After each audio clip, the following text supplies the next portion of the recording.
So this thought actually came to me, the irony of it came to me actually just from a random ad. It was like the only way is Essex ad. And this video is going to be all about like forgiveness. I think I've already done a video on this, but when it comes to forgiveness, like God doesn't necessarily, when he says to forgive people, he doesn't necessarily mean to actually have them back into your lives. This all depends on like using wisdom and everything like that. But even when you really look at forgiveness in a non-biblical way, because obviously in a biblical way, Jesus wants us to forgive people because, you know, he's forgiven us.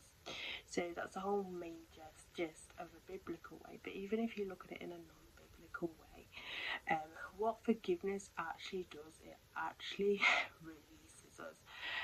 So when we hold grudges, like I've done it, we've all done it, when we hold grudges in our hearts, it causes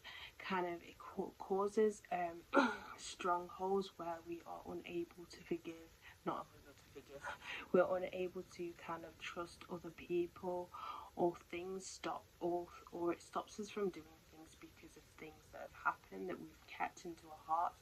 It will randomly come into our thoughts of what this person has done to us. So the idea of forgiveness actually releases us as well. It's actually really mentally beneficial for us to actually forgive people, because when you hold all that kind of that resentment for that person or that event or whatever, it actually causes just this darkness all over us that will appear now and again, or quite frequently, depending on the situation. And obviously, I'm going to say this: forgiveness isn't always easy. It isn't always easy.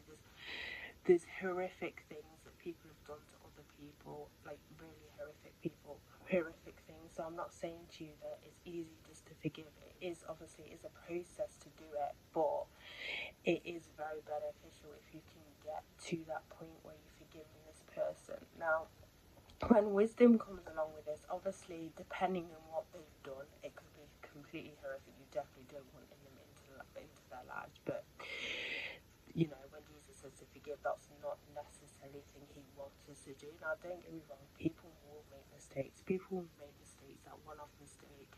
But it's all about wisdom. So, for example, say you're a Christian and somebody you know who, or maybe a friend who is non-Christian, has done something to hurt you. This is where you kind of think about it. So, there's nothing wrong with Christians being friends with non-Christians. There's nothing wrong with that. I've done it. There's nothing wrong with that. But the idea is you have to have that kind of wisdom about you. You wouldn't necessarily have them really close into your lives, and you wouldn't necessarily tell them everything. Obviously, again, it depends on whose friend you are. But in general, the way a Christian thinks and the way with the values that we have is totally different to someone that's not living in the life, in the life of Jesus, or not living to kind of to please Jesus or anything like that, because they just do their own thing. They're gonna have their own morals, and they're gonna know for them what's right and what's right and what's wrong in their hearts compared to us.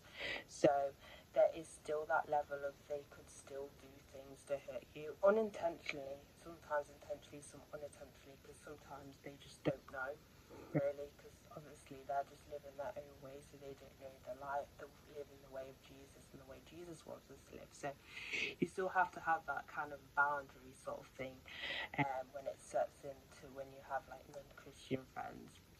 When it comes to Christian friends, that's a lot different, because that when it comes to forgiveness, also you have that opportunity to um, I would say shepherd people, so you can kind of like guide them and tell them, okay, what they've done wrong, point them to scripture, that sort of thing. So it's more of kind of like discipleship, I think, more of a discipleship movement. But the whole point of this video is basically when God says to forgive, he means to forgive what they've done to you, but it doesn't necessarily mean to let them into your lives. Again, it's all going to depend on the situations. If they have a change of heart, or if they're non-Christians and decide to become Christians, or there's a lot of like wisdom that's needed when it comes to letting people back into your lives. But the main point of forgiveness is to actually forgive their actions for what they've done to do you.